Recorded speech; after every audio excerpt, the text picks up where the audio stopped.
Hello everyone, welcome back to again my channel, and this is same series of beginner concept of C Sharp. And in last session we have covered this comments and C Sharp, like how we can comment it code. So that we have covered. Now we are moving to another concept, which is a basic input and output. So let me just create another console app over here, new application, console app, and here the part of this concept, like part 8, and it is a basic input output. Next, create and just remove everything over here. And yeah, so what is the basic input output? So in C Sharp, the console class is used for basic input and output operations, like console input and output, right? So how we can do that? Let's see in a practical example. So this is a Console.WriteLine, right, which I already use on many of the place.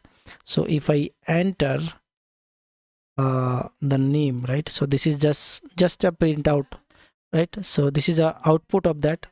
And if I want to input, so this is output, right? So if I run this application, let me change to this and run this application, you will get this enter your name, right?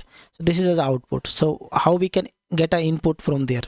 So for this we have to just required as a string, like if you use the string and then declare as a variable, and then using this Console.ReadLine, right? So in this read line, actually they are taking as an input.